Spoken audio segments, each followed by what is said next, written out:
Although wounded and weary, the old man feels a deep empathy and admiration for the marlin, his brother in suffering strength and resolve. On the third day the fish tires, and Santiago, sleep-deprived, aging, and nearly delirious, manages to pull the marlin in close enough to kill it with a harpoon thrust. Dead beside the skiff, the marlin is the largest Santiago has ever seen. He lashes it to his boat, raises the small mast, and sets sail for home. While Santiago is excited by the price that the marlin will bring at market, he is more concerned that the people who will eat the fish are unworthy of its greatness. As Santiago sails on with the fish, the marlin's blood leaves a trail in the water and attracts sharks. The first to attack is a great mako shark, which Santiago manages to slay with the harpoon. In the struggle, the old man loses the harpoon and lengths of valuable rope, which leaves him vulnerable to other shark attacks. The old man fights off the successive vicious predators as best he can, stabbing at them with a crude spear he makes by lashing a knife to an oar, and even clubbing them with a boat's tiller. Although he kills several sharks, more and more appear, and by the time night falls, Santiago's continued fight against the scavengers is useless. They devour the marlin's precious meat, leaving only skeleton, head, and tail. Santiago chastises himself for going out too far and for sacrificing his great and worthy opponent. He arrives home before daybreak, stumbles back to his shack, and sleeps very deeply. The next morning, a crowd of amazed fishermen gathers around the skeletal carcass of the fish, which is still lashed to the boat. Knowing nothing of the old man's struggle, tourists at a nearby cafe observe the remains of the giant marlin and mistake it for a shark. Manolin, who has been worried sick over the old man's absence, is moved to tears when he finds Santiago safe in his bed. The boy fetches the old man some coffee and the daily papers for the baseball scores and watches him sleep. When the old man wakes, the two agree to fish as partners once more. The old man returns to sleep and dreams his usual dream of lions at play on the beaches of Africa. Alright, Anne, so can you tell us something about the author of this book? Well, Ernest Miller Hemingway was an American author and journalist. His economical and understated style had a strong influence on 20th century fiction, while his life of adventure and his public image influenced later generations. Hemingway produced most of his work between the mid-1920s and the mid-1950s and won the Nobel Prize in Literature in 1954. He published 7 novels, 6 short story collections, and 2 non-fiction works. 3 novels, 4 collections of short stories, and 3 non-fiction works were published posthumously. Many of these are considered classics of American literature. Hemingway was raised in Oak Park, Illinois. After high school, he reported for a few months for the Kansas City Star, before leaving for the Italian front to enlist with the World War I ambulance drivers. In 1918, he was seriously wounded and returned home. His wartime experiences formed the basis for his novel, A Farewell to Arms. In 1922, he married Hadley Richardson, the first of his 4 wives. The couple moved to Paris, where he worked as a foreign correspondent and fell under the influence of the modernist writers and artists of the 1920s, lost generation expatriate community. The Sun Also Rises, Hemingway's first novel, was published in 1926. After his 1927 divorce from Hadley Richardson, Hemingway married Pauline Pfeiffer. They divorced after the return from Spanish Civil War, where he had acted as a journalist and after which he wrote For Whom the Bell Tolls. Martha Gellhorn became his 3rd wife in 1940. They separated when he met Mary Welsh in London during World War II, during which he was present at the Normandy landings and liberation of Paris. Shortly after the publication of The Old Man and the Sea in 1952, Hemingway went on safari to Africa, where he was almost killed in 2 plane crashes that left him in pain or ill health for much of the rest of his life. Hemingway had permanent residencies in Key West, Florida, and Cuba during the 1930s and 1940s, but in 1959 he moved from Cuba to Ketchum, Idaho, where he committed suicide in the summer of 1961. So, Anne, who is your most favorite character in the book? Santiago is my most favorite character in the book. Santiago suffers terribly throughout The Old Man and the Sea. In the opening pages of the book, he has gone 84 days without catching a fish and has become the laughingstock of a small village. He then endures a long and grueling struggle with a marlin, only to see his trophy catch destroyed by sharks. Yet, the destruction enables the old man to undergo a remarkable transformation, and he wrests triumph and renewed life from his seeming defeat. After all, Santiago is an old man whose physical existence is almost over. But the reader is assured that Santiago will persist through Manolin, who like a discipline awaits the old man's teachings and will make use of those lessons long after his teacher has died. Thus Santiago manages, perhaps, the most miraculous feat of all. He finds a way to prolong his life after death. Santiago's commitment to sailing out farther than any fisherman has before, to where the big fish promised to be, testifies to the depth of his pride. Yet, it also shows his determination to change his luck. Later, after the sharks have destroyed his prized marlin, Santiago chastises himself for his hubris, claiming that it has ruined both the marlin and himself. True as this might be, it is only half the picture, for Santiago's pride also enables him to achieve his most true and complete self. Furthermore, it helps him earn the deeper respect of the village fishermen and secures him the prized companionship of the boy. He knows that he will never have to endure such an epic struggle again. Santiago's pride is what enables him to endure, and it is perhaps endurance that matters most in Hemingway's conception of the world. A world in which death and destruction, as part of the natural order of things, are unavoidable. Hemingway seems to believe that there are only 2 options: defeat or endurance until destruction. Santiago clearly chooses the latter. His stoic determination is mythic, nearly Christ-like in proportion. For 3 days he holds fast to the line that links him to the fish. Even though it cuts deeply into his palms, causes a crippling cramp in his left hand and ruins his back. This physical pain allows Santiago to forge a connection with the marlin that goes beyond the literal link of the line.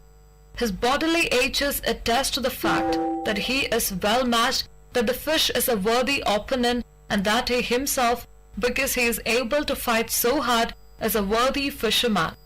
The connectedness to the world around him eventually elevates Santiago beyond what would otherwise be his defeat.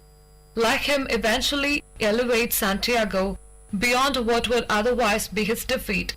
Like Christ, to whom Santiago is unashamedly compared at the end of the novel, the old man's physical suffering leads to more significant spiritual triumph.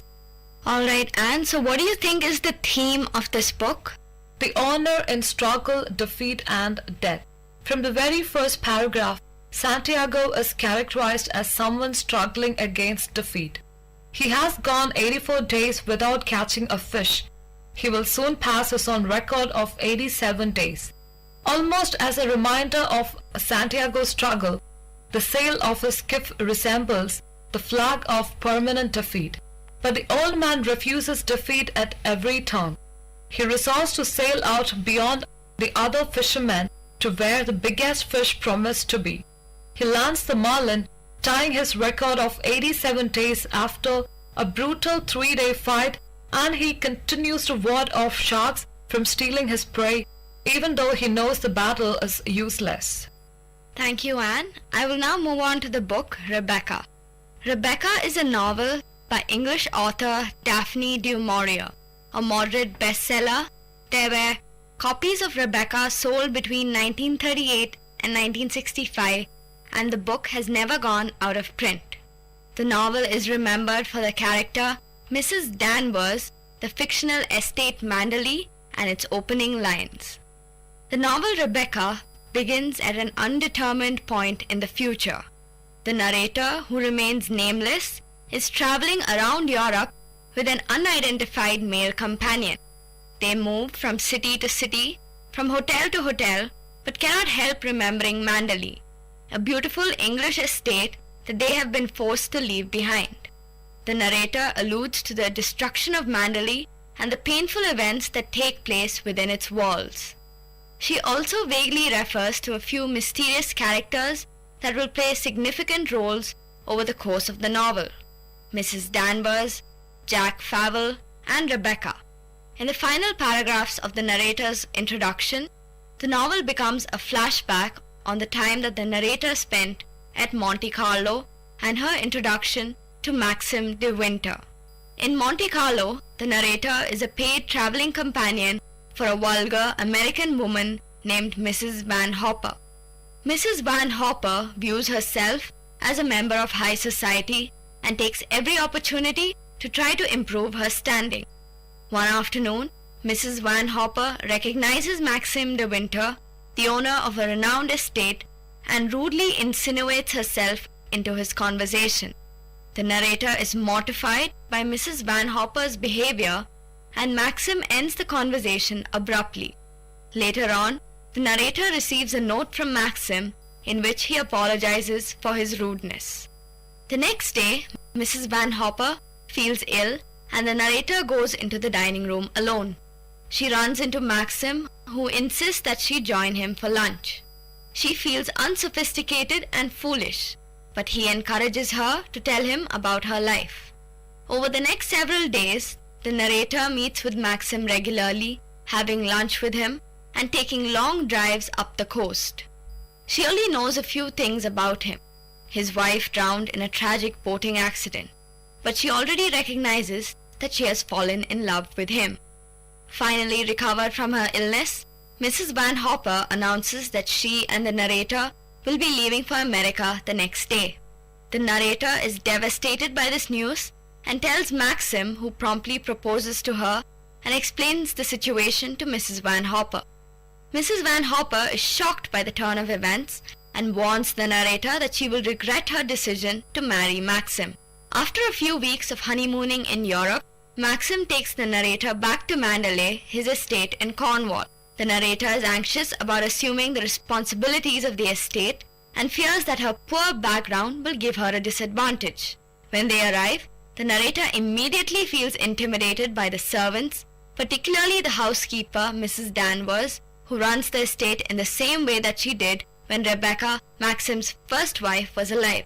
During these first few days at Mandalay, the narrator also meets Maxim's sister, Beatrice, who attempts to put her at ease, but also is the first person to compare her directly to Rebecca. As time passes, the narrator becomes increasingly preoccupied with the idea of the beautiful and sophisticated Rebecca. She is too intimidated by Mrs. Danvers to change any of Rebecca's domestic procedures and begins to suspect that Maxim is still in love with her. One day, the narrator comes across a beachside cottage that was used by Rebecca. She also meets Ben, a mentally disabled man who spends his time on the beach.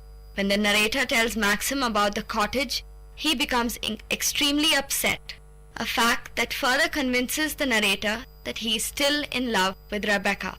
While Maxim is away from Mandalay, the narrator returns home to find Mrs. Danvers talking to a mysterious man in Rebecca's bedroom. The man introduces himself as Jack Favell and suggests that the narrator not tell Maxim that he was at Mandalay. Later she discovers that Jack Favell is Rebecca's cousin. When Maxim returns, she overhears him chastising Mrs. Danvers for letting Jack Favell into the house. At the request of one of the neighbors, Maxim decides to reinstitute Mandalay's famous annual costume ball. The narrator begins to feel more optimistic about her place at Mandalay, and on Mrs. Danvers' recommendation, decides to surprise Maxim with a costume inspired by one of the paintings in the gallery. When the narrator presents herself at the ball, Maxim is horrified and immediately sends her away to change. She is wearing the same costume that Rebecca wore at the last costume ball. The narrator is devastated by Maxim's reaction and realizes that he loves Rebecca and despises her. The next day, the narrator goes into Rebecca's bedroom and is surprised by Mrs. Danvers, who gloats over Rebecca's beautiful clothing and jewelry. Lulled into a trance-like state by Mrs. Danvers, the narrator is close to committing suicide when she hears the sound of rockets hitting the shore. A ship has run aground at the cove.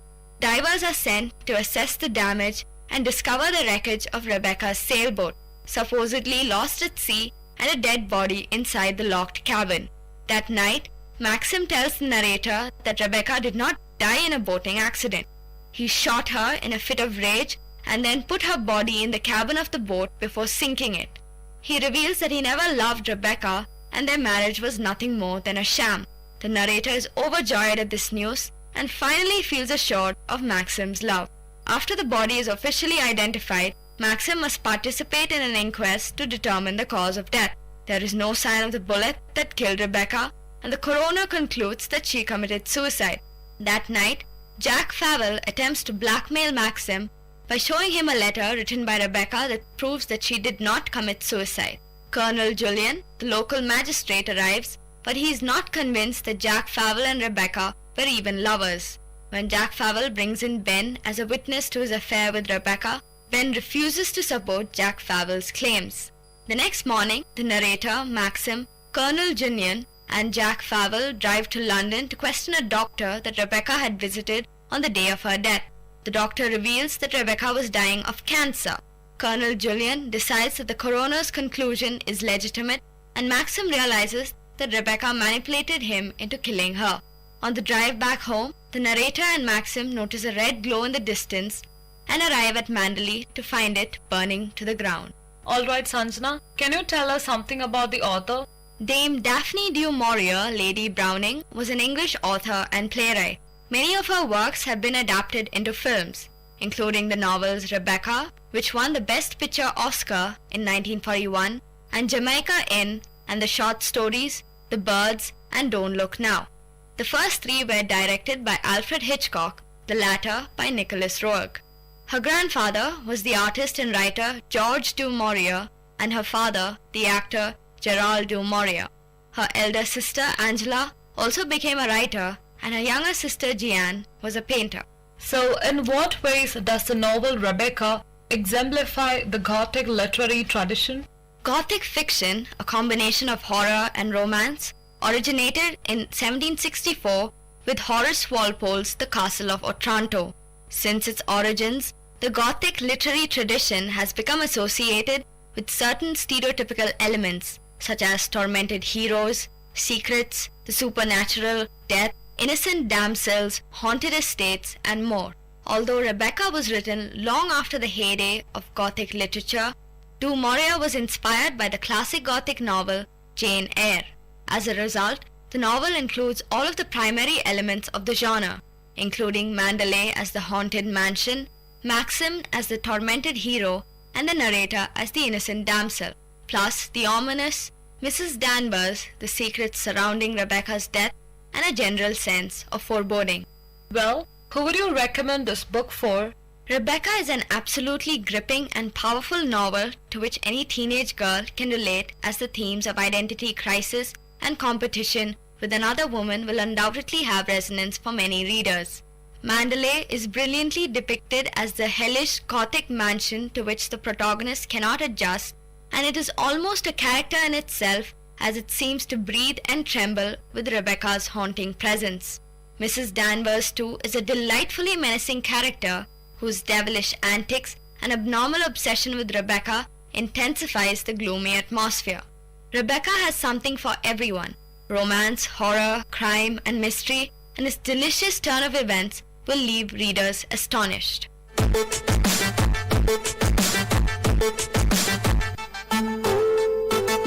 So I guess this is enough for today's episode. Next week again we'll catch you up with another 2 interesting lovely books picked up from my bookshop. Meet you guys next week. Till then, bye and take care. So this is Anne signing off And this is Sanjana signing off as well. from VIT Community Radio 90.8.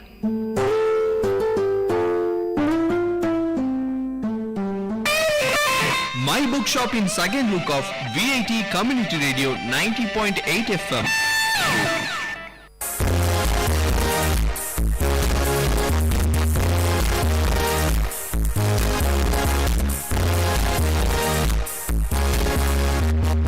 வயது நிறைவடையாத பெண்ணிற்கும் 21 வயது நிறைவடையாத ஆணிற்கும் நடத்தப்படும் திருமணம் குழந்தை திருமணமாகும். இது குழந்தை திருமண சட்டம் 2006 படி குற்றமாகும். இது குறித்த தகவலை மாவட்ட சமூக நல அலுவலர் தொலைபேசி எண் 041622526663 மற்றும் மாவட்ட குழந்தைகள் பாதுகாப்பு அலுவலர் தொலைபேசி எண் 041622223110 என்ற எண்ணிற்கு தெரிவிக்கலாம்.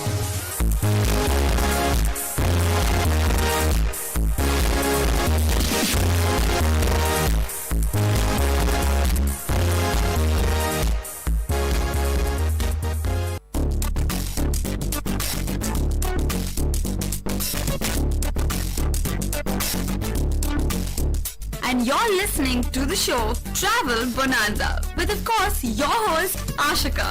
This show will allow you to explore and travel around the globe and, of course, through the radio.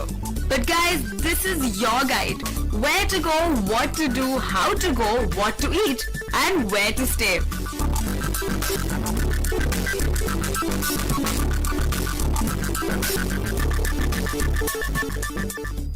You're listening to VIT Community Radio 90.8. This is your show Travel Bonanza and I am your host Radhika. So friends, today we are going to explore a yet another destination. Today I am going to take you to one of my favorite places, Puducherry. It was earlier known as Pondicherry, a very popular destination amongst tourists from not only India but also abroad. It has been touted as a French Riviera of the East.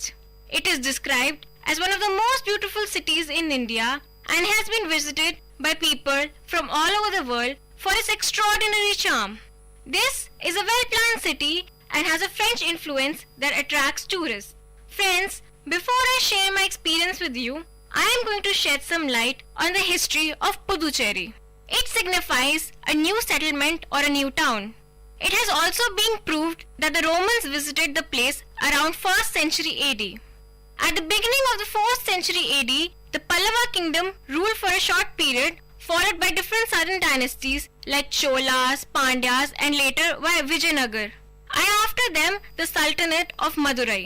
In 1674, the French governor named Francis Marin transformed this small fishing village into a grand port town. Puducherry first became famous when the French took an interest in the city. Although many wars took place between the English and the French managed to retain power in Puducherry. I was in Vellore and me and my friends made a plan of visiting this place. Puducherry from Vellore is only 4 hours away. It is easy to get a transport. Some choose to take a taxi or a car. We prefer to take a bus. The bus journey from Vellore to Puducherry is marvelous. I came across a very unique and beautiful type of vegetation. We arrived at the hotel. Since Puducherry is a union territory, a lot of items are cheap. One can find a lot of items at a very subsidized cost. Thus lodging, dining and shopping all are extremely affordable. This is one of the reasons many filmmakers are choosing to go to this place for shooting. Many Tamil films are shot here. Now many Bollywood and Hollywood filmmakers are also considering shooting in Puducherry. It has many shops that offer scooties for rental at an extremely reasonable amount. One can rent a scooty and move around on the beautiful roads in the morning and the evening. We took a couple of scooties. In the evening, we went to the Rock Beach. The Rock Beach is one of its most famous spots. The statues, cafes, waves striking against the rocks The docks, the harbour to the right always attracts the fascination of a tourist. I found it to be such an amazing experience to sit on the rocks and let the waves just drench you with the water when they hit against the rocks. Near the beach, there is the Gandhi statue. The Gandhi statue is surrounded by 8 granite rocks and floor made of marbles. There is also a cafe nearby. We enjoyed a cup of coffee over there. In the evening, we took a walk near the rock beach. It was a very pleasant experience.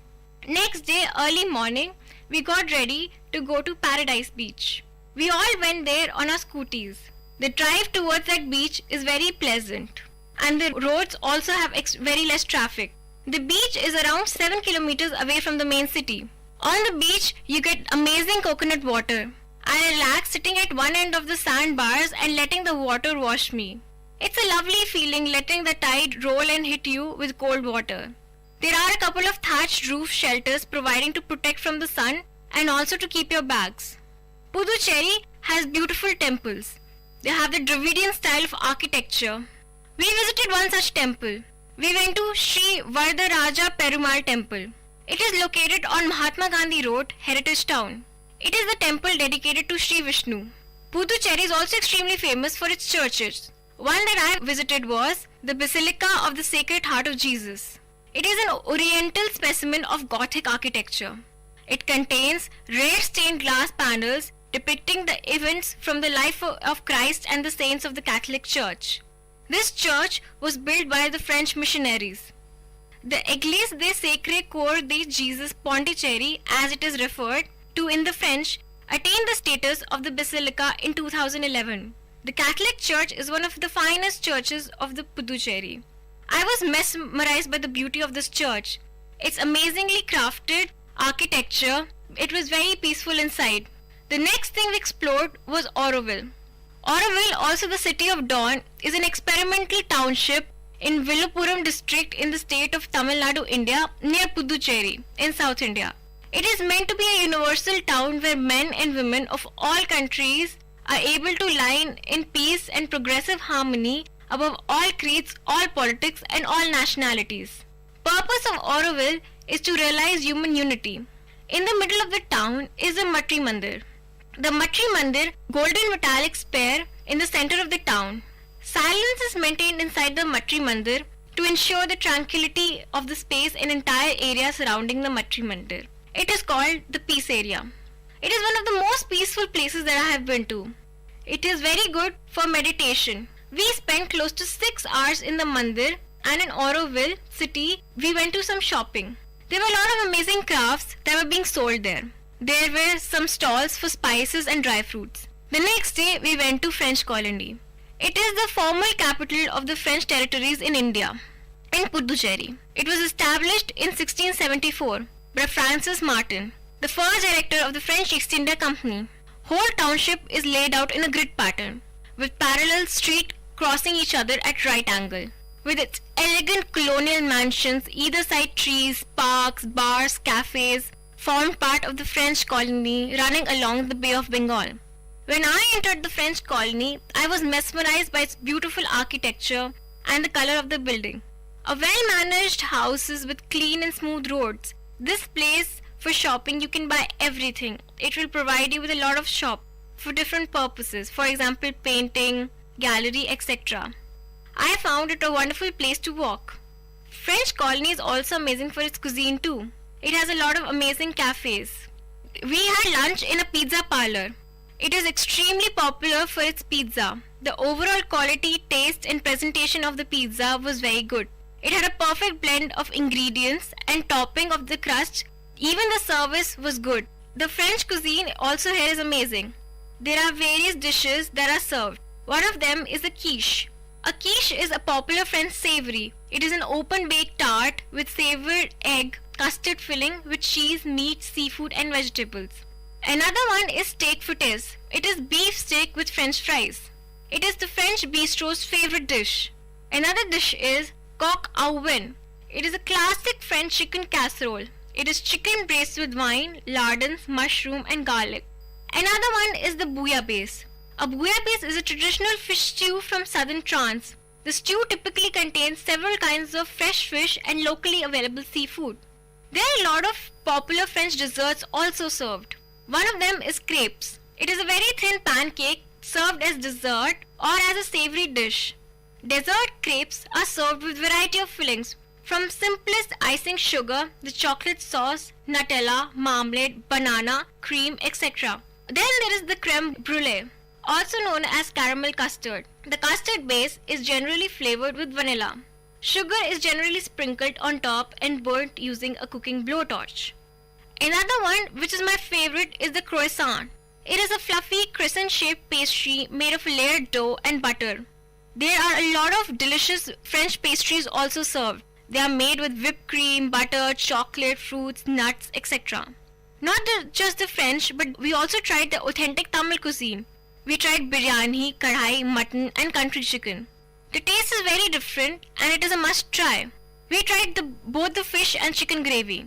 Meals are fantastic. Friends, I would definitely urge you to try chicken kamakshi and also their pepper chicken. For vegetarian also, there are certain restaurants. They have an amazing thali. We ordered pori dosa, pongal and idiyappam. They were all great and the filter coffee was also very good. In the evening, I went to Oro Beach.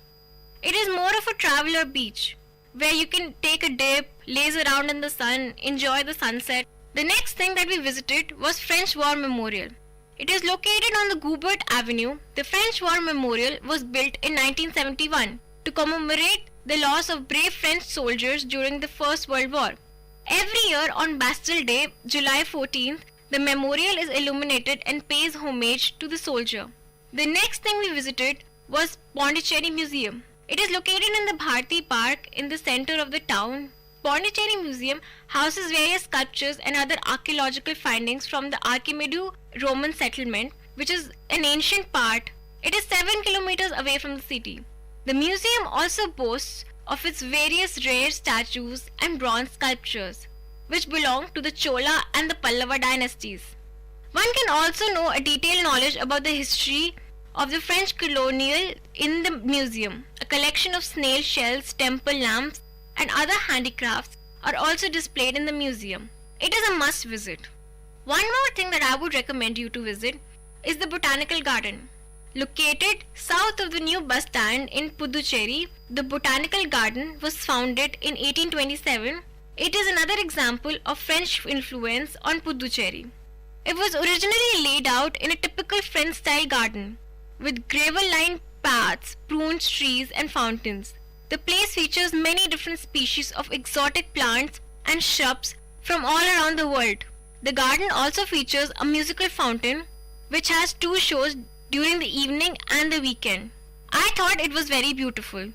There is also Osteri Wetland and National Park. Located on Puducherry Villupuram Road at a distance of 10 kilometers from the town of Puducherry, the Osteri Wetland and the National Park, the place has a huge variety of aquafauna and avifauna. The place is frequented by several tourists because of the houseboat services offered here. I saw several unique species of trees and herbs here to attract a huge number of migratory birds. It has thus become important ecological niche in the South Indian region. There are various birds and aquatic species found here, and that is why hence it makes a photographer's delight. It is a must visit for a shutterbug. Friends, if you are spiritual in nature, then I would recommend you visit Sri Aurobindo Ashram. There are some spirited community established by Sri Aurobindo Ghosh. The ashram has become one of the prime destinations for tourists and spiritual seekers. The chief aims and the ideals of the ashrams are based on the teachings of Sri Aurobindo and Mira Alfasa. The ashram contains several offices, a library, a printing press, playground, art gallery, dairy, farms, etc. In the main building, there is an establishment of the marble Samadhi, which is the resting place of Sri Aurobindo and Mira Alfasa.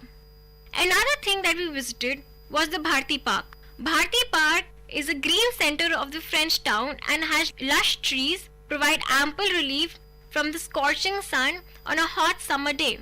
With children playing in the ponds, on the hill, grown-ups sitting or lying on granite benches, families coming for a picnic, and occasional sit-ins of the striking citizens, the park is the most appreciated public area in town. Strolling under the cool trees is as dynamic as it gets. The I Mandapam has the unmistakable center from which 4 lanes divide the park in almost 4 equal parts. The area is dotted with ancient sculptures and statues. Around it stands a number of stately buildings. There are various things that one can do in Puducherry. You can get yourself a massage and relax yourself. There are various massage parlors where you can enjoy different types of massages. One can also go for scuba diving. It was first started by the Australians.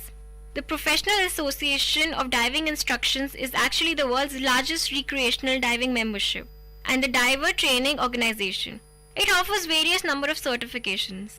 The main core activities are scuba diving, swimming, etc. My scuba diving experience was wonderful. As we went down the water, everything moved at a snail's pace. Once we got to the bottom, we took pictures, moved around the plants and the rocks, tried to swim after the schools of fish and explored the deep waters as much as we could. The experience left me feeling serene and mellow. Another place you can visit is Rajnivas. It is located in Nehru Park, also known as Le Palais du Gouverneur, which means the governor's place. Once used by the French governor, this building presently serves as the official residence to the Lieutenant Governor of Puducherry. Friends, if you are into culture, then there is one thing that you must visit. It is the Sita Cultural Center. Sita Cultural Center, also known as South Indian Traditional Arts Society, this center is the ideal place to discover, learn and practice vivid art forms. It offers creative classes to Ayurveda, yoga and traditional dance forms like Bharatnatyam. India martial arts and Tanjore, a traditional form of Indian painting, are also taught here. By attending Indian cuisine cooking classes, visitors can learn to cook delicious Indian dishes using locally produced ingredients. Another special aspect about this place is the visitors not only get to learn exquisite art forms, but they can also appreciate the rich culture through stage performances, art exhibitions and other events. Most teachers and guides here can speak Tamil, English and French, and hence easily attend to Indian and foreign tourists. One more temple that is very famous in Puducherry is Manakula Vinayagar Temple. Manakula Vinayagar Temple is a Hindu temple. It is dedicated to God Ganesha. It is a popular pilgrimage site and the tourist destination. The temple is of considerable antiquity and presents French occupation of the territory. In history, there were many attempts to destroy the temple, but the temple was finally spared due to strong protests from the Hindu population and threat of British and Maratha invasion of the territory. For all the avid readers out there, there is a Roman Roland Library, one of India's oldest operating libraries. It was established in the year 1827. The library has been named after the French scholar Roman Roland, who was also a close companion of Mahatma Gandhi. The library boasts of a huge collection of around 315,000 books in various languages. This library has been serving as an important study center for the rural folk. Inside the building, there is a separate section that is engaged to fostering the reading habits of children. An important feature of Roman Roland Library is its mobile library facility that has a stock of 8,000 books. Apart from these, other facilities like open access system, microfilm, etc. are also here. One more thing that is extremely popular in Puducherry is Duplex statue. The statue of Joseph Francis Duplex is situated on the beach road. You reach at the end of the promenade road, it's hard to miss. Duplex was one of the integral part of Puducherry's colonial past. He was the governor of Puducherry between 1742 and 1754.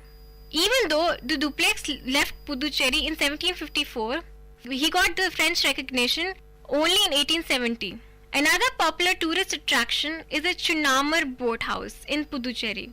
A popular tourist attraction, it is located 7 kilometers from Puducherry, surrounded by beautiful backwaters and stunning white sand beaches. Chunamar Boathouse is an ideal for boating and also a great picnic spot where one can relax in tranquil environment. You can also go down and set up a tent by the sea. Puducherry is extremely famous for its festivals. There is one masquerade festival. Masquerade or mask festival is celebrated sometime during March-April.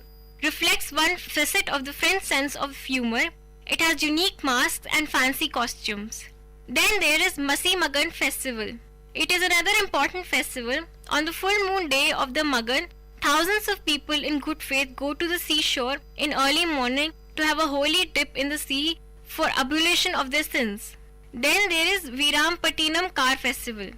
In the month of August, there is another famous car festival celebrated in Virampattinam, a fishing village near Ariyankuppam. On this day, the temple car with the image of the god basking in the finery is paraded around the village. Another festival there is Fete Day Puducherry. Government of Puducherry organizes cultural fete at various locales in Pondicherry, coinciding with Liberation Day and Independence Day. One more very important festival is Sri Aurobindo's birth anniversary. Besides Independence Day, people of Puducherry also celebrate Sri Aurobindo's birth anniversary on the 15th of August. On this day, devotees queue up at the Sri Aurobindo ashram for paying homage to the great soul. So this was Puducherry. You can shop, dine, see and do various things. Hopefully, you will visit it and enjoy it as much as I did. This was for today. Next time, we will explore some other destination. This is your host Radhika signing off on your show Travel Bonanza. Keep listening to VIT Community Radio 90.8.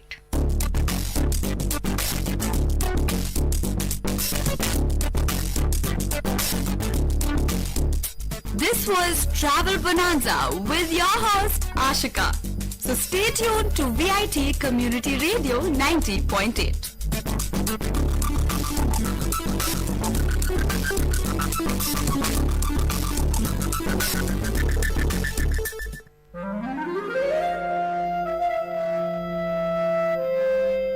It's story time.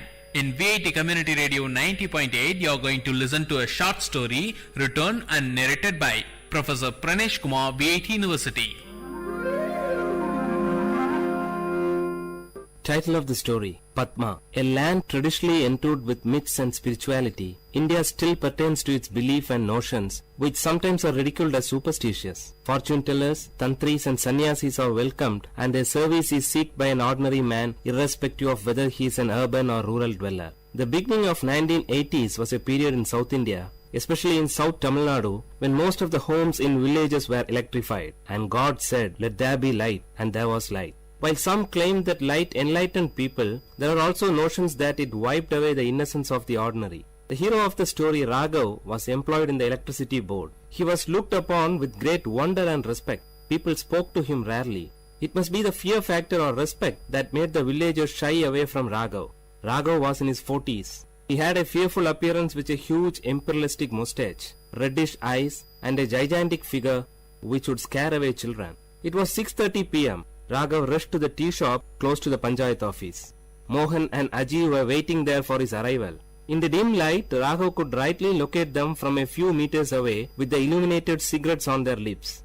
The silence of the eve was beautiful with a movie song from the Tamil movie Padinaru Vaidinile that was ascending from the tea shop radio. The atmosphere was disturbed in intervals by a scratch noise. Probably it's the tea shop owner cleaning his vessels. Raghav, Mohan and Aji were friends right from their childhood days. Mohan and Aji were unemployed but survived on the income from their ancestral property. Among them, Mohan was the youngest. He differed from his friends, wearing a bell-bottomed pant and with a peculiar hairstyle that was trendy among youths of the time. Coming close to his friends, Raghav stopped, got on from the cycle and flipped down the stand, leaving it to rest. Aji offered a cigarette to Raghav. Before placing it between his lips, Mohan lighted it for Raghav with his own. The conversation began immediately after Raghav had 2 strong puffs of the dry tobacco rolled. Aji, shall we proceed with it? Raghav, with what? Removing the cigarettes from his mouth. Mohan, should we narrate it again? Don't you remember the plan that we told you yesterday?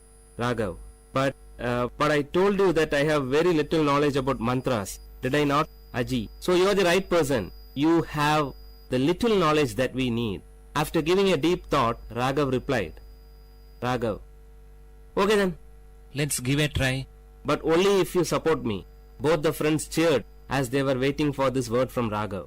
As it used to be, a wealthy landlord of the nearby village had a beautiful daughter. The fairy girl was possessed by the evil spirit Raktarashas, a bloodthirsty evil spirit. The landlord was much worried since it was the time when he was almost successful in fixing a bridegroom for his daughter Padma. Padma was then alienated. She sat at the corner of a dark room, staring at the window with wet eyes. She expressed a peculiar symptom.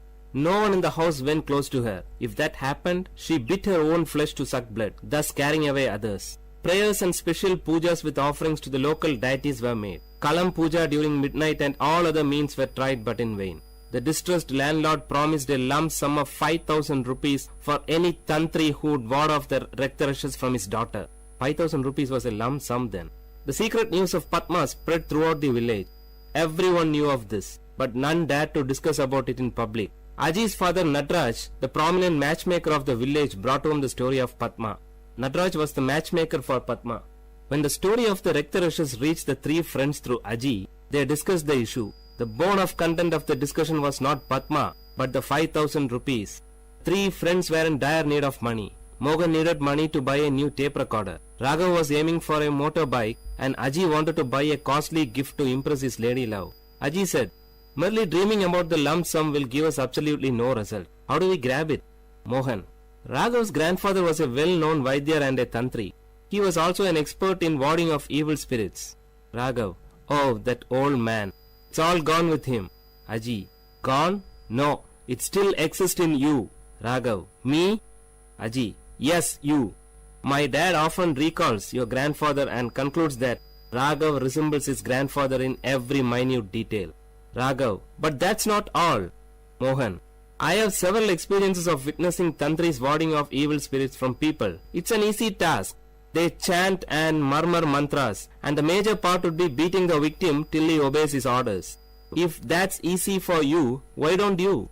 Before Raghav could complete, Aji interrupted. Aji: The appearance, that's your ancestral gift. Raghav: Okay, even if I accept it, imagine what would happen if the evil spirit pounces on me. Mohan: Raghav na, wasn't it you who preached us Periyar thoughts and rational thinking? And now it's time to prove your dedication to Tanthai Periyar. The conversation came to a halt. All the three lighted their cigarettes, which they shared from the same pack. Before departing, Raghav promised his friends that he would give a reply the next day evening. That night, Raghav could continuously listen to the hooting sound of an owl, for he with the owl had a sleepless night. The search for his grandfather's personal records in the old granary began early in the morning before his wife woke up. A few worn-out, hardly readable palm leaf inscriptions were the only record, but he could find a little solace in it. He decided not to back off the challenge. Soon, the news about the arrival of an expert tantri was sent to the landlord with a detailed list of the puja materials. Aji acted as a messenger between the tantri and the landlord. A Paurnami, full moon day Friday, was fixed for the puja. Raghav dressed himself in such a manner that his true identity will not be revealed. The three boarded a bus to a particular destination in the village, from where they were fetched by the landlord's car. The driver of the car bowed before Raghav as a sign of respect. This made Mohan and Aji breathe a sigh of relief, but Raghav's heart was pounding heavily. Before descending from the car, Raghav closed his eyes for a few seconds and pretended as if he is drawing energy. In reality, he prayed to his long-dead grandfather seeking guidance. The landlord and his wife warmly welcomed Raghav to their home. Seated majestically, Raghav uttered, "I could feel the presence of an evil as soon as I stepped into your home. She has posed a challenge to me. Don't worry, I'll take her away with me." Meanwhile, Mohan and Aji were busy in the backyard creating the ambience for the puja, which was scheduled to begin soon. Raghav was taken to the isolated room where Padma was held captive. As soon as he stepped in, the light was switched on by the landlord. Raghav's red eyes opened widely and he fixed his gaze on Padma, who was seated on the floor in a corner. Padma did not react immediately at the presence of Raghav, probably because she had had enough experience with tantris quite often by then. Raghav's eyes were still set strong on Padma. Actually, he was stunned by the unblemished beauty of Padma, a beauty that makes one speechless. When Raghav moved close to her, she screamed violently, and in the peak of her fits she bit her arm close to the elbow along with her garment. Immediately blood gushed from her mouth and arm. Seeing this, Raghav was taken aback, but did not react. Padma now fainted and threw herself on the floor. She wore a half sari. The visible portions of her body showed red scars which must have been the result of the beatings she received from the earlier tantris. She lay down like a white hibiscus with red marks. Coming back, Raghav sat before the holy fire and started chanting few mantras as tantris do. He wore a red-colored dhoti and tied a red-colored scarf around his forehead. Flowers and herbs were dropped into the sacred fire with closed eyes and lip chanting mantras. It was midnight. The landlord and his wife witnessed the scene with utmost dedication. After a few minutes, Raghav ordered Aji and Mohan to bring Padma. They both disappeared into the house. Soon a scream was heard. The noise increased as Padma was brought to the backyard. She was screaming violently, trying to free herself from the clutches of the two. The highest form of compassion and concern was expressive on the face of Padma's mother. Padma sat helplessly staring at the fire. The blood stains on her face were now clearly visible through the flames. After a few moments, Raghav stretched his arm towards Aji to get a stick from him. Standing up, Raghav started beating Padma violently. Padma did not react. She sat still. No one would ever dare to harm such an innocent beauty. It was as if beating a tender baby for no reason. Probably this feeling must have stopped Raghav from proceeding further. With his reddish burning eyes, he looked ferociously at Aji and handed the stick to him, cueing him to continue with beating. While Aji continued, Raghav shouted, "Will you leave this body?" For which Padma gave a loud cry, "No." Not able to witness the scene, Padma's mother left the place with panic, followed by her father. Second expanded to minutes and minutes to hours. In another couple of hours it would be dawn. The voice of Padma became faint. She hardly opened her mouth, but shook her head rhythmically to convey the message, "No, no." Padma was wet with sweat and blood. She lay down like a wet flag on the roadside, unattended by party cadres after a meeting. Now Padma was partially dragged to her room. After leaving her alone, the three looked at each other. Raghav gave a tight-lipped expression and nodded his head to admit his failure. He rubbed the kumkum from his forehead and descended down the stairs. He sat on the first step. After giving a second thought, Raghav took a piece of electric wire which was lying on the floor and rushed towards Padma. Padma was cornered. Holding the folded wire in his arm, he raised it to beat Padma, but to his shock, she grabbed his feet, fell on it and pleaded. She cried with a sweet voice, "Please, leave me." Raghav was moved. Raghav closely watched her lips for more words. She paused. A drop of water would fall from a melting ice only when the required amount gets collected. Now the drop fell. "I am normal. I don't have any illness," Padma said in a soft voice. Raghav, "But you?" "Padma, can you help me?" Before Raghav could give an answer, Padma continued, "I am in love with my cousin, but our families are not in good terms. My parents will never accept him as my pair. If I reveal it, Chandran may be in trouble. He is serving in the Indian army. He will be back by the end of this month.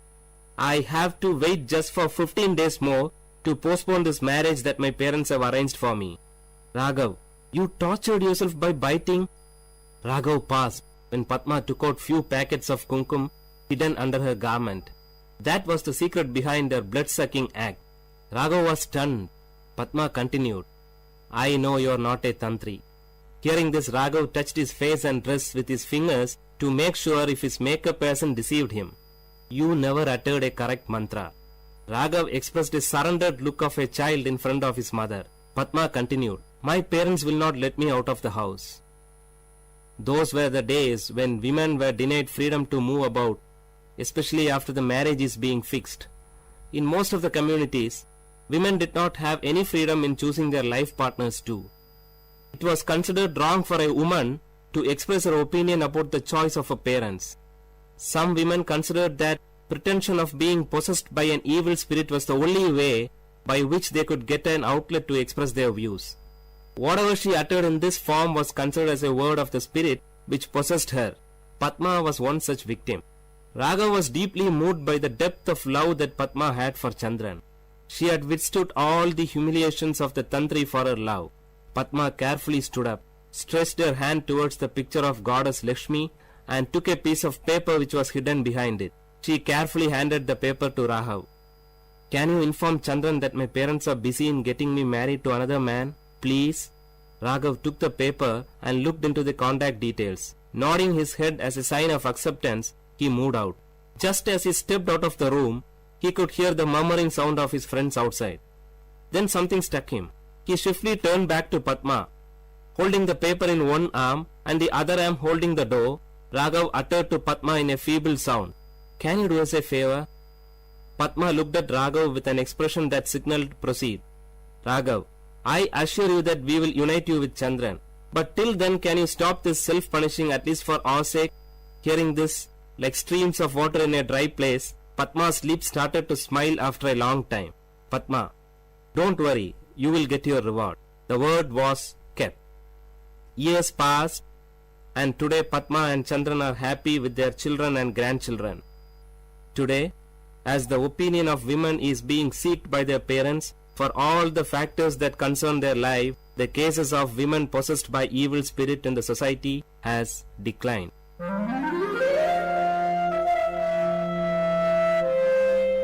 Dear listeners, you had listened to a short story written and narrated by Professor Pranesh Kumar, VIT University, in VIT Community Radio 90.8.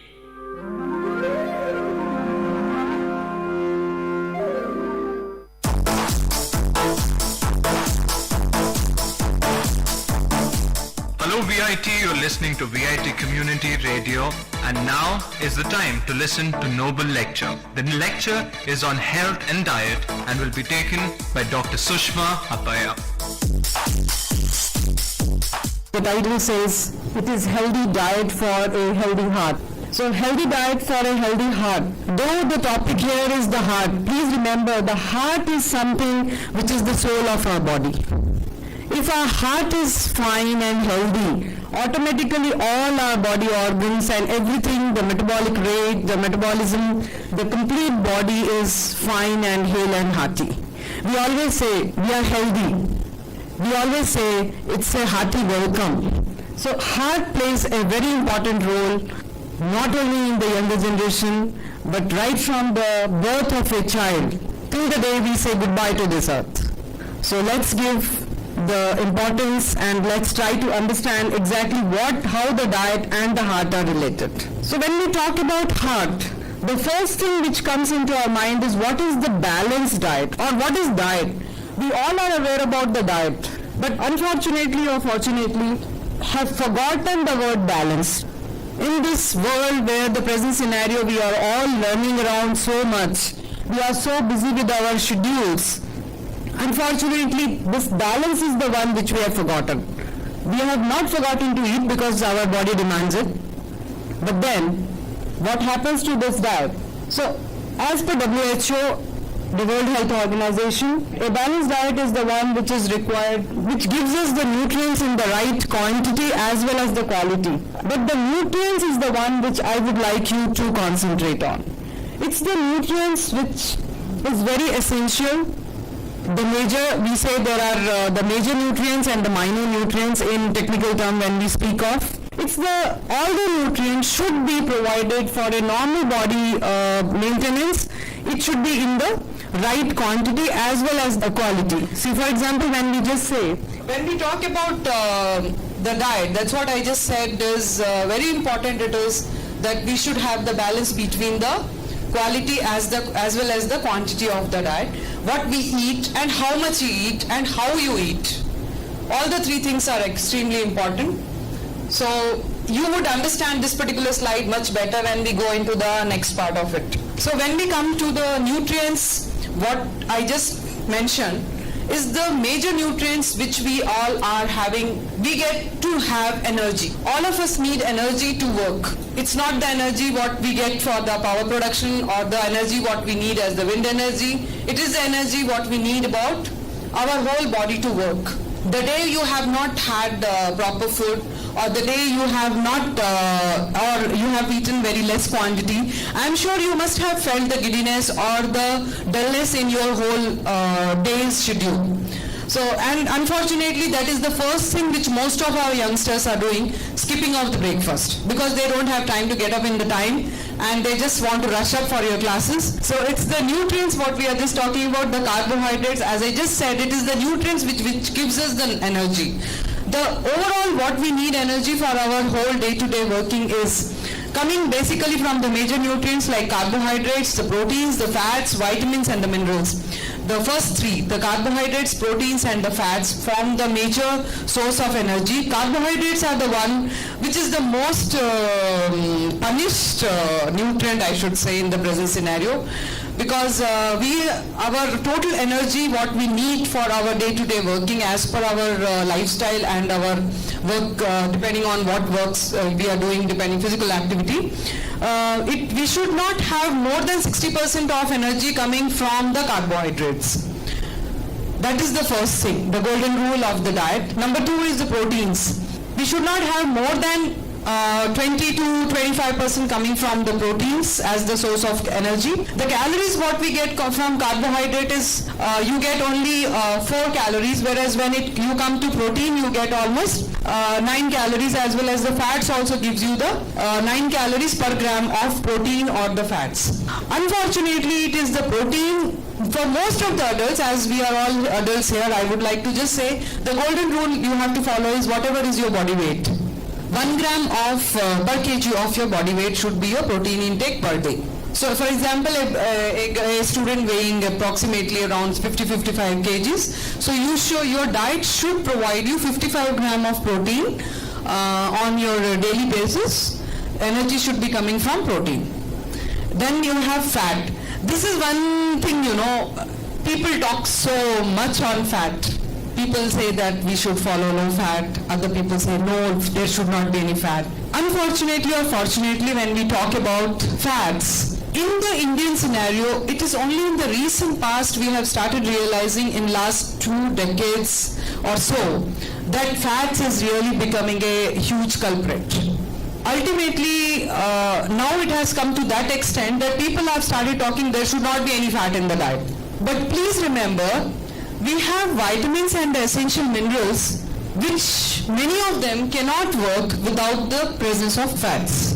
You have many fats which are essential fatty acids which are soluble or absorbed only when there is the fat is available. They are fat soluble vitamins. They are fat soluble minerals. So the vitamins what we are talking about, for example, is A, D, E and K. And please remember the E and the K are the very important one because they are the one which helps us in creating our immunity, taking care about our skin, looking after our protective layer. So these are the things which we should not suddenly say that I will cut off on the fats. Proteins. As I just mentioned, and the proteins as I just mentioned should not be more than 1 gram per kg of the body weight. Fats should not be forming our total diet energy, should not be coming more than 15% of energy should not be coming from fats. So on an average, your fat should be in your diet not more than 20 grams.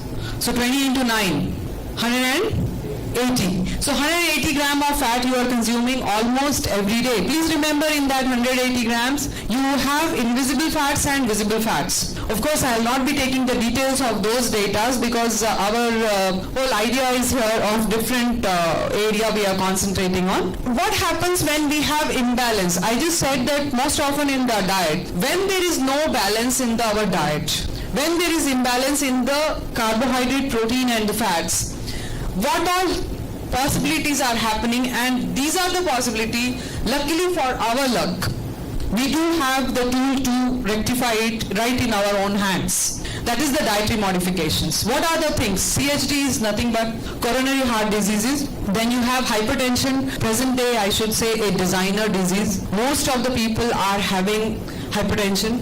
Please get in.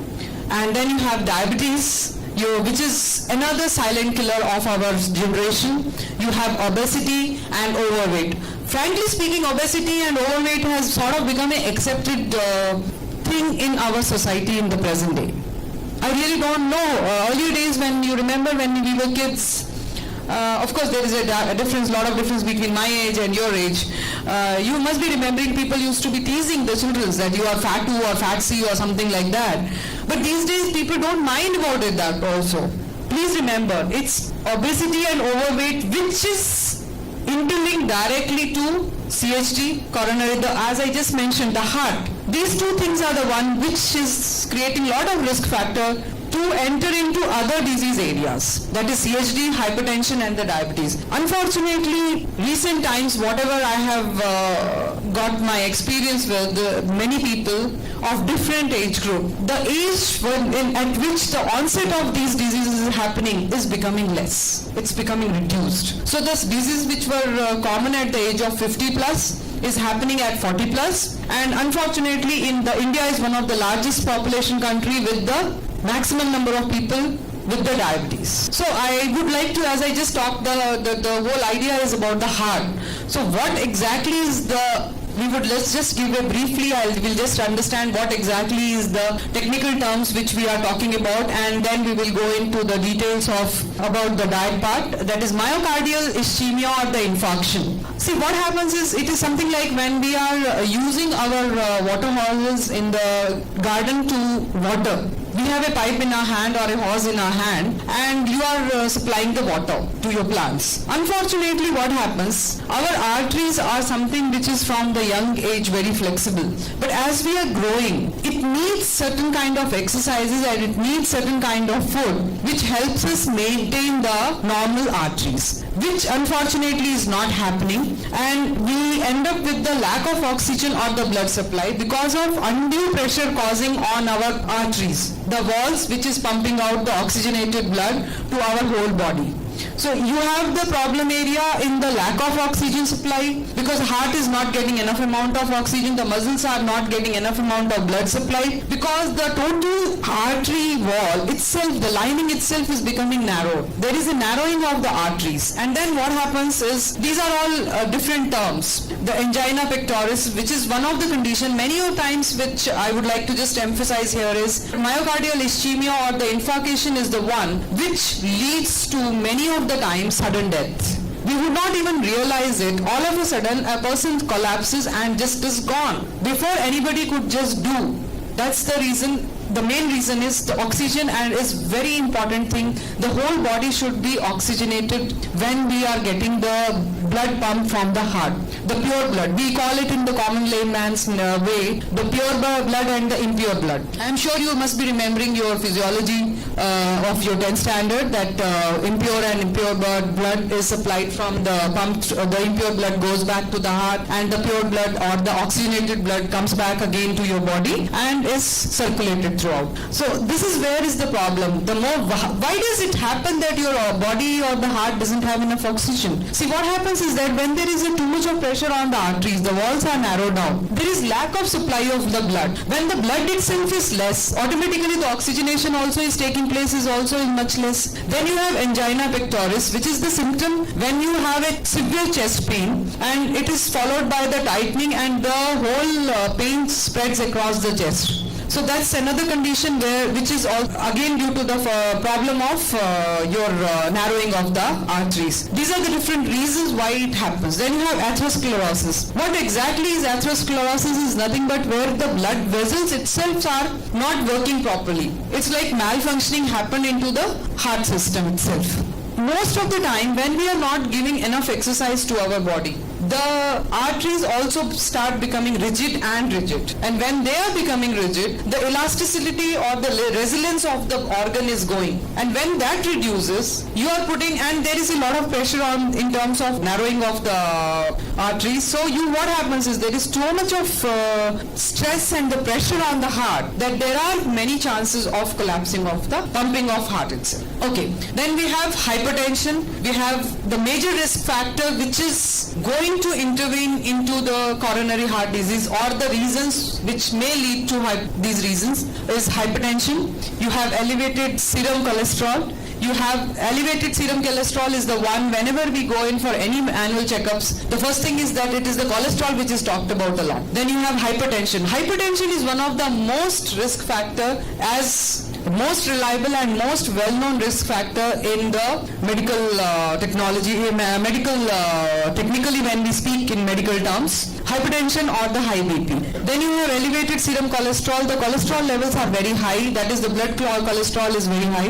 Then you have diabetes mellitus, because when you have too much of blood pressure, when you have too much of elevation of the serum cholesterol, what happens is that in the diabetes, as it happens in the diabetes, is that the hormones which are controlling the normal functioning of the glucose is the one molecule which gives us energy, and that's how the carbohydrate proteins gets converted into glucose to provide us energy. And when the glucose metabolism itself is affected, because the hormone by name insulin, which is produced by the pancreas itself, is malfunction. And then you have the problems, which is alcoholism, I have not mentioned here, the smoking, and of course the family history or the genetic factor. We cannot forego certain genetic factor here, but please remember, genetic factors, even though it may be there already in existing, can be taken care or maintained if we follow a good health regime and the food pattern. The high blood pressure. When we talk about the high blood pressure,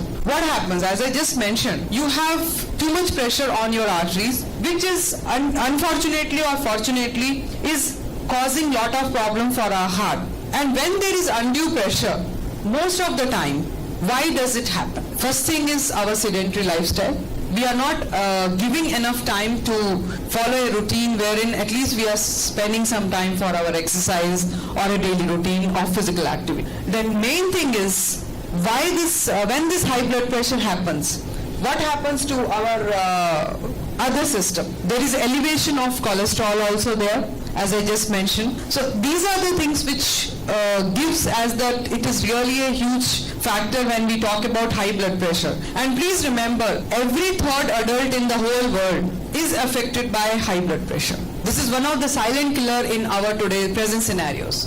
And as per WHO report, there are total 600 million people who are affected by hypertension, and they are prone to heart risks anytime. Then you have visceral fat. What is the visceral fat? When we talk about visceral fat, exactly what we are talking about. Visceral fat is nothing but in our good old days when the human being was probably in the ancient times, we needed certain fat so that we can control our body temperature and we have extra regulation, and also we needed the padding of certain areas. For example, when we talk about our hips, the butts, the thighs, they are the one where the fat gets accumulated. When the fat gets accumulated, in good old days, what used to happen was there would be time when there is a starving, there is a famine, there is a problem when there is no availability of food. So in those times, those fat used to be used as a burning, and then people used to burn. That fat was the one which could save their life. Unfortunately, what is happening in the today's scenario is, this is the visceral fat which unknowingly or knowingly is getting accumulated, and this is the one which is becoming a major culprit because we don't have enough of exercise. The fat which we are using is most of the time is the simple sugars what we are taking. The simple sugars are easily converted into the fat, and that fat starts getting accumulated and it goes into the storage.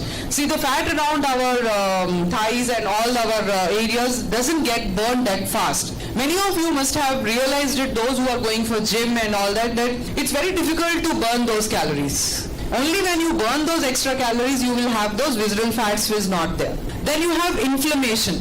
When I just mentioned that lot of arteries are under the stress, our arteries are under the stress, there is an inflammation there.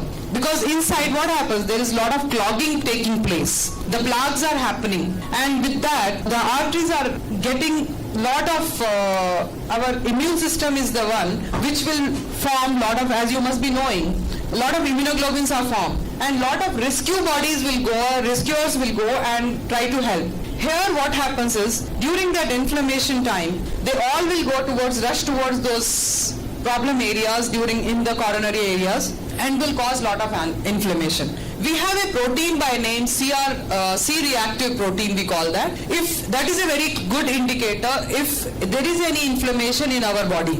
And if we do the test it is now present days taken as an indicator, if there is any inflammation in our whole body, it is easily indicated by CR protein values. If the value is within 1 to 3, then it is considered as no risk factor and inflammation is okay. But the moment it increases more than 3 milligram per deciliter, what happens is that means to say the person may be having the chronic problem of rheumatic arthritis or things like that. And when we talk about the visceral fat, as I just mentioned, the visceral fat is another one fat which present day we are having the belly fat. You must have noticed that in the present scenario people will look perfectly fine, but suddenly their waist areas are bulging out. Please remember that is the one thing which is indicator of it is putting too much stress on your heart. And anybody, as per the recent studies, in Asian men, if your waist area is more than 40 inches, that means to say you are at the very high risk for any kind of heart disease. For women it is only 35 inches. So anytime, that is I am talking about the upper limits. Always try to be 1 or 2 inches below the outer bound levels. So this is the one which I would like to mention. And then you have metabolic syndrome. What is metabolic syndrome? Metabolic syndrome is there are 5 factors. And out of that 5 factors, if any given time a person is suffering from 3 major factors, any 3 of the 5 is again at very high risk to heart disease. What are those 5 factors? First is you have high levels of triglycerides, you have high levels of cholesterol, then you have low HDL. What is HDL? Have you heard the good cholesterol, bad cholesterol? The good cholesterol is commonly what we call as good cholesterol is known as HDL or high density lipoproteins. The fats are the one molecules which is very lazy, I should say. They cannot move because of their fatty acid chains. They cannot move in the blood on their own. They need the proteins as the carriers which carry them along the whole bloodstream. So that's where is the HDL is very low. LDL or the bad cholesterol is very high. What happens is that the moment you have any metabolic syndrome, that is you have low HDL, HDL should always be maintained in men more than 40 and for women it should be always more than 50 because of their fat composition of body. So that's the one thing which you have to see. That is one thing is the HDL and the LDL. You have triglycerides. If you have higher triglycerides, that means to say your body is accumulating more of storage fat. You have high cholesterol. Again, that is a risk factor. At the same time, you have high blood pressure. See, these are the 4-5 factors. If you have all of them, any 3 of them at any given time, you have also a waistline which is above 40. These are the factors which will tend to make you more prone towards the heart disease. That is the one thing which you have to take care about. High homocysteine. This is one particular thing which I would like to talk about is it is a type of a protein, an amino acid which is we get in our diet from the proteins what we eat and then go to the diet. And then is the, as I just said, I'm linking it with the homocysteine as I just said, is the B complex vitamins. Where do we get B complex vitamins? If it is the homocysteine is an amino acid which combines with the proteins, the B complex vitamin, and it helps in making the new tissues. If our diet doesn't have enough amount of B complex vitamins, which we get in plenty from the greens, we will have the problem that is these homocysteines will again, instead of being helping, they will again create the problem that there is high amount. And you must have seen many of these youngsters who want to be on high protein diet. You go to many of the gyms, they said you will get muscles, you please go for the high protein diet. Please remember, suddenly you should not do those kind of things because imbalance between the major 3 nutrients, that is carbohydrate, fats and protein, creates lot of issues here. So that's where I want to reach you the point that homocysteine is one of the thing which is an amino acid which when combined with the B complex is very good. But if there is extra amount of homocysteine levels in our blood, which is again once again is measured by medical experts. And another thing is endothelial dysfunction. What is endothelial? The whole of our lining of arteries is covered by a layer, protective layer, which helps us keeping us with the elasticity. And for that, you have to have the chemical by name nitric oxide, which is produced by our liver as such. Unfortunately, you must have seen the athletics, the people who are with the athletics and the athletes. Their body is very flexible. The gymnasts, you must have seen, they are very flexible. Because their arteries are pumping in extra amount of blood, they raise their blood pressure to a very high level. Why do we say the exercise and the diet is very important? For controlling any of these problems is that you got to increase your blood pressure to a very high level. But you then leave it off to a very, shoot it up and just leave it off. Slowly it should come down. When you do this continuously, what happens is your arteries will become more of, they strengthen, they are more elastic and they are reaching back to their normal situation much faster. With that, you are making your arteries more powerful and your pumping system of your heart much better. and you are keeping your elasticity of your arteries very importantly in a very nice way. Then you have triglycerides, I just mentioned, the good cholesterol and the bad cholesterol. This is the one, whatever extra fat what we have, or ultimately goes into as the bad cholesterol, and it goes into the storage, and that we call that as the LDL, or the low density lipoproteins. It should be always maintained below 150, and of course we all know that it is the faulty lifestyle apart from what we eat is causing lot of problems. Then the dietary guidelines for the CHD management. What should be the one? The carbohydrate management. One and the main thing is you should replace the simple and the refined carbohydrate foods to the complex food, to a complex carbohydrate. What do you mean by simple carbohydrates? For example, your junk food, the pastas, the instant noodles, whatever you are eating, you are not giving any, what happens is that you get spikes. Suddenly the glucose level goes up and then suddenly it comes down.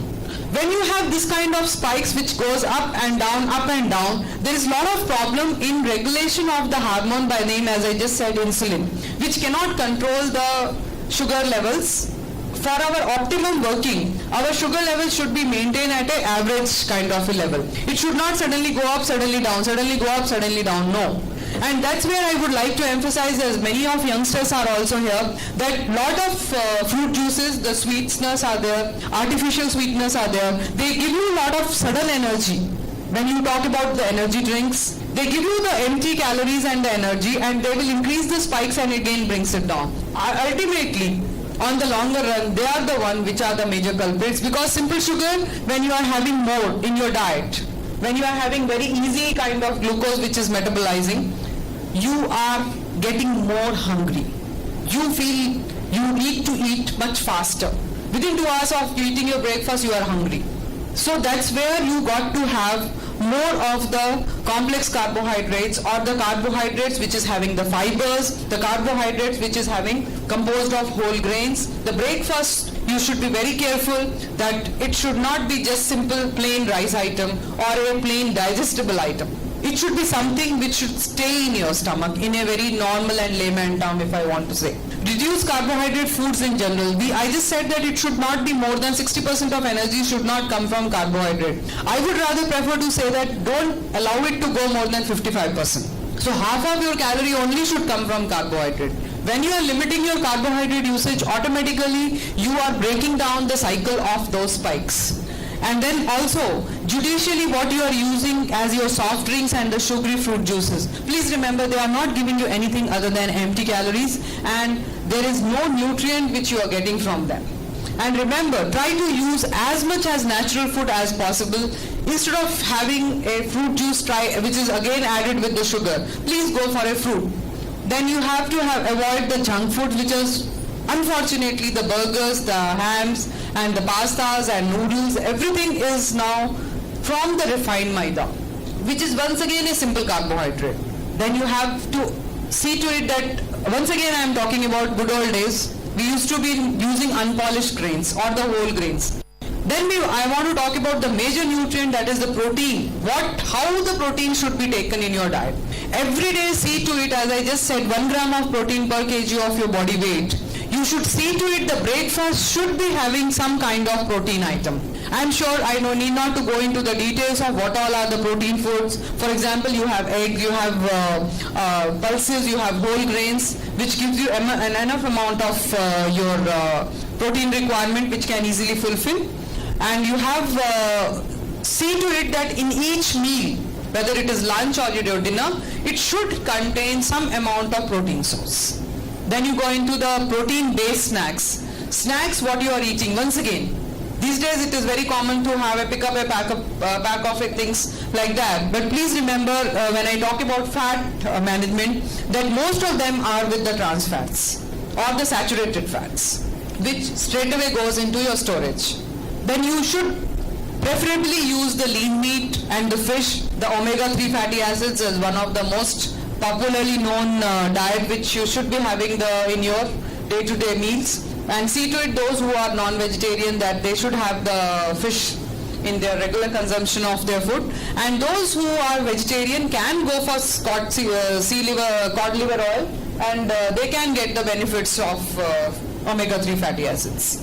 And please avoid the pre-packed meals. That is another thing I would like to emphasize here is because that is where you are packing up lot of salts, unwanted salts and unwanted preservatives, because when you are eating the ready foods, they has to be preserved and the quality has to be maintained. And to do that, food processors have to add lot of minerals as well as the salts. So use dairy foods like the milk, buttermilk, fresh curd, but please remember whatever you are using as the milk sources, it should be the low version of the fat. You should not be having full fat or the fat cream, those kind of things. You should go for the milk, which is skim milk preferably, or the where the cream is removed. And you should easily you can have the regular consumption of buttermilk, at least 3 to 4 cups, no problem. You can have the fresh curds. Any dairy food is always good, but without the fat. So with this smiling message, I would like to end my talk, and thanks a lot for your patientful listening. You were listening to VIT Community Radio 90.8 FM, and the program was Noble Lecture. And the lecture was on health and diet and was taken by Dr. Sushma Appaya. Keep listening to VIT Community Radio 90.8 FM. Exchange of ideas. God is considered the creator and the sustainer of the universe. Atheism, that there is no God. So the latest science theory says that the Big Bang created the universe. Let us define what is God. Let's just say that the God exists for every planet. Why not every planet has atmosphere? God couldn't create a universe with constant energy because that is just not possible. Hello VIT, this is Milan Manjunath Chennai with Anshuman Mishra, and you are listening to your own VIT Community Radio 90.8. We are back with another episode of an exchange of ideas. Today our topic is existence of God.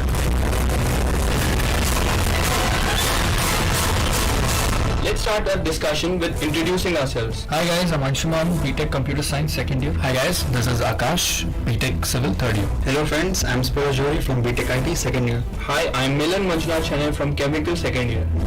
Let's start off our discussion with our first segment, the origins of God. How the concept of God came about, how the early men perceived the existence of God, and what all things they started to worship. Okay, let's start off this discussion with first of all addressing the concepts involved. The first concept involved is religion. The second concept involved is the conception of God in our minds. And the third concept is that of the entity called God, whether it exists or not. So first of all, let's talk about religion. Let's make a distinction between religion and God, in the sense that whether you adhere to a religion or not, it doesn't matter. We're going to talk about God. So basically, what is religion? Religion is basically an institutionalized effort by man to make attempts at reaching enlightenment. Through various means, the paths may be different, and therefore we have a large number of religions. So that's religion. And what is the concept of God? Human beings started conceptualizing about God since the great evolution of our minds. I mean, ever since we had been able to think beyond our ancestors. Okay, so what is God? First of all, let's start off with the conception of God in our minds.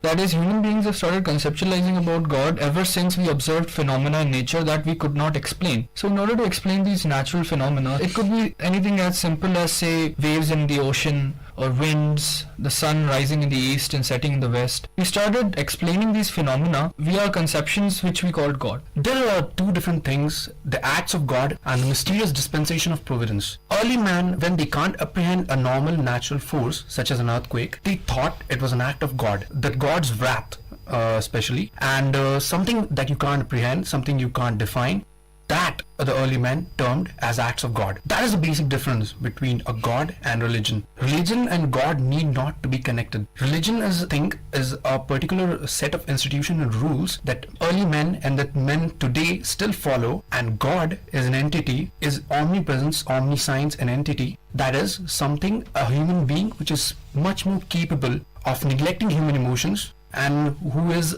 somewhere beyond, who has infinite knowledge. That is the difference between God and religion. And these are the acts of God which were apprehended by the early men and that they thought are the acts of God, such as an earthquake or storms. God in many religions is conceived as the supreme being and principal object of faith. God is the creator and the sustainer of the universe. God is attributed to have omniscience, omnipotence and omnipresence. Also, religion can be distinguished from God as a set of rules, a set of regulations by which you need to abide so as to gain higher intellectual spirit. Yeah, I agree with phenomena while he's growing up. Similarly, humans asked themselves why the sun revolves, why we see stars, why the river flows, why the storm comes. So then we tried to think about the concept of God, entity that is supernatural and controls all the phenomena that goes around us. And as the time progressed, religions came into existence, and these religions tried to use the concept of God to civilize us. Exactly. Sparsh has summed up everything that we were talking about. That is basically what is religion. So now that we've explained what religion is, we should basically divide religion on the basis of the concept of God, how religion deals with God. So there are three types of religions. One is theism, the second is deism, and the third is pantheism. Basically in the first, theism, God is considered the creator and the sustainer of the universe. In deism, God is the creator, but there is no sustainer in this universe. In pantheism, God is the universe itself, that is to say, God is the cosmos. The concept of God, as is described by the theologians, commonly includes the attributes such as omnipresence, having infinite knowledge. The concept of God came when early man couldn't describe the difference between the animate and the inanimate. When a storm comes, basically the first question that was asked is the phenomena, how it comes, how it happens. When there was an outcast, there was an earthquake, people would generally say that this was God's wrath on them, that they couldn't adhere to the rules of the religion that they made. This is the concept of God. The first God to be worshipped is perhaps the Mother Earth, a stone itself. They worshipped the God because they thought that when you follow God, you are in the good looks of God, and God gives you powers. That was the conception of the early man. As Akash said, at one time or another, mortal man has worshipped everything on the face of earth, including himself.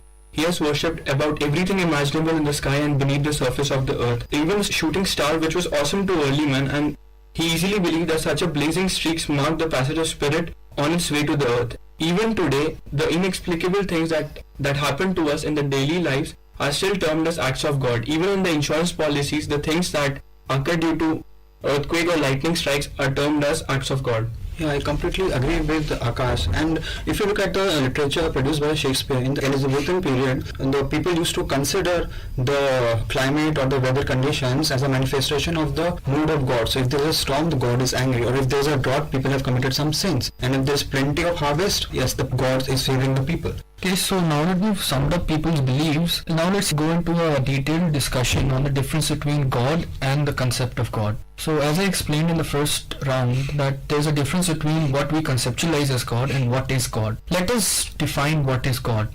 Many people would believe God to be a human-like figure, that is with arms, legs and all, and worship such a deity. Others consider God to be a form of energy, or maybe something that is totally immaterial. Others consider God to be the universe itself, and God manifesting himself in each of us, or every object that can be worshipped. So what are our conceptions on God? Anshuman, I agree with the point here, and I'm gonna quote a very famous quote given by Macbeth. I dare do all that may become a man, who dares more is none. Then there's God. God as a concept defines motivation. Why do we need God comes from the basic need of human being to validate himself. Why do we need God comes from the basic selfishness of human mind. We need God because it channelizes a faith within us that things suddenly seem to go in a right way. The concept of fate and destiny comes from God itself. When people say, for like example, like a kid who's like in a 12th class, and he gives us exam of let's say science, he doesn't get good marks. The first thing that would come to a guy who's a religious fella will be like, God is angry at me, and I didn't follow his rules, and that's why I got bad marks. This is the mentality of human beings these days. They associate everything, every bad thing that happens with fate and destiny, and ultimately with God. Yeah, and further Anshuman's point, there are many belief systems, like he said, monotheism. People believe that there is one God. Polytheism, people believe that there are many deities that control all the happenings around us. Then there is pantheism, that the God is universe itself, and then there is panentheism, that the universe is part of the God. And one more concept of monism, all things originate from God. And then comes the atheism, that there is no God. What I personally believe is that cannot exist an entity whose sole aim is to judge humankind on the basis of act they perform and grant them hell or heaven. I think the concept of God was developed over time to make us more civilized so that we don't cut each other's throat. Exactly. Our concept of God, the general concept of God is quite primitive. What we should think about is, what is God? Now that we discussed the classical or the general concepts people have in their mind regarding God, let's go into more of an objective discussion on God. That is, let us logically think, why would there be a person, like supernatural person, who would send people to hell and heaven? There's no proof against this, but it simply doesn't make sense according to the universe that we've observed till now. According to what observations, God is basically the universe, as quoted by pantheism. My conception of God is basically the creator of the universe, and let us not go into sustaining the universe, but basically the universe had to have a point of creation. Now that we have discussed about the concept of origins of God,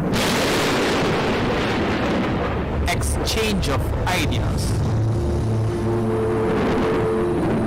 let us move on to our next segment, existence of God. The existence of God. Why does God exist? How it exists. I'll stretch on that point. Now, universe is everything which is explainable by scientific theories. The very existence of Earth was defined by the Big Bang Theory. And there are theories coming, the black hole theory, such as the theory of several stars, they're coming, the theories of multiverse, which explain how the universe came into being. Now, I personally, being an atheist, find it extremely disturbing when somebody comes up and says, dude, the universe was created by God. This very point that God created the universe is something which I would call a blasphemy. This is a complete and totally goes beyond my compliance, beyond my apprehension, that there is a being who can create an entire universe. Now, I don't know how this concept and how this thought came into the early man and the man forward, but this concept, I personally speak, this annoys me. The existence of Earth can be defined by every scientific theory there is. Every phenomenon, everything can be defined by a law. Like, for example, I'll give you the gravitational law given by Newton. Earlier, people used to believe that God keeps us down. God pulls us beneath. This was the concept that the people used to believe. Then Newton came. Then Newton gave his laws of gravitational theorem, that the force is equal to a certain product of mass and inverse of the radius. Now this concept, when this concept was born, he received a lot of negative influence from the Catholic Church. Refused to put forth this concept, the laws of Newton. This example proves how human being is completely and totally influenced by the concept of God, and there's no utter space for anything termed as science. I totally agree with Akash. During the primitive period, as they had no science to describe the difference between humans and other creatures, they called themselves the people and thought that the strangers were another sort, less human than they are. They had no science to describe the difference between animate and inanimate. They believed that if they eat the flesh of a strong beast, they might acquire its spirit. A face of a dead person they knew and recognized, in peculiar shapes on the face of a rock they associated with the living spirit and thus the god. In our entire history, even the people who have opposed the basic notion of God, like in the 13th and the 14th century, people used to believe that Earth was the center of the universe, and Nicholas Copernicus came and proved them wrong, and he was met with strong resistance by the church. And also Galileo Galilei, who discovered the telescope, was jailed because of his discoveries of different planets, and that he said that Earth revolved around the sun and not the other way around. So Milan and Akash, I can firmly place you guys as atheists, am I right? I tend to differ from you guys in opinion because I'm agnostic with a tendency towards believing in God. Could you guys first of all explain to me what is your concept of God? You're denying the existence of God so strongly, so explain to me what is your concept of God, and just give me a short description. Anshuman, God for me is a source of motivation. Why I disagree with God is that everything in this universe can be explained. There's no need of a concept of a human being who's supernatural enough to create the entire universe. I disagree with this. So Akash, to summarize your point, you're trying to say that you can explain every phenomena in this universe using science, and therefore there is no need for the supernatural phenomena such as God to explain anything further, right? Yeah, absolutely. Since there is no need for this God, you simply deny his existence. Absolutely. Okay. Splash? I'm a firm believer of God, and I will try to bring in science. Akash raised the points like force is equal to mass into acceleration. I agree. The humans have made a great deal of progress with the help of science, using laws of thermodynamics, laws of of gravitation. But these laws were not invented by humankind. They exist. You have to think about this issue. Their existence predates humankind. These laws were invented by an entity, and that entity is God. God is responsible for the working of the whole of universe. You cannot say that if an apple falls, God has no role in it. God has role in it. And furthermore, again, I'm coming back to the science. We know the acceleration due to gravity is 9.8 meter per second square. You know, if we increase g by 10, our heights will be stunted, 1/10 of what we are today. And if we decrease g, the value of acceleration due to gravity will be floating in the air. Actually, if we decrease the value of g to a certain threshold, there would be no atmosphere on Earth and we would not have evolved. Yeah, that's what I'm saying. So there is some intelligent entity that is able to maintain these precise measurements. So Sparsh, you have a beautiful point here. You're trying to say that God is the entity that you can say powers the principles of science we're so fond of. I mean, science has no existence in itself. It has to have an entity that powers it. And now we discover these laws and we start to say that God does not exist. But that does not mean that God does not exist. But Sparsh, one thing is there. You cannot objectively prove the existence of such a God. You're just postulating and no one can disprove your postulate as of now. But I would like for you to prove your postulate. Similar argument can be put to Akash's argument also. Exactly, that's what I said. You cannot deny the existence of God, at the same time you cannot prove the existence of God. It's a matter of faith. So basically, according to me, I'm an agnostic, remember that, guys. What I would like to actually summarize here is that the existence of God is not a matter that you can touch with science. God is not an entity, nor is it a mathematical quantity. So therefore, the laws of science cannot be applied to God. Simple as that. So the scientific method cannot be used to prove or deny the possibility of God. For me, God, as I conceive it, is a supreme being. He's the principal object of the cosmos who created each and everything which we can see, which we can feel. According to me, each and everything has a simple and a logical explanation, and which can be written down in a book and not just be simply called that because of God this happened, because of God that happened. I don't believe it. So that's your firm definition of God. And you deny it because? Yeah, each and everything can be explained by a scientific explanation, a law, a theory, a postulate, which has a very firm mathematical backing. I guess Akash is pretty happy now. Yeah, okay.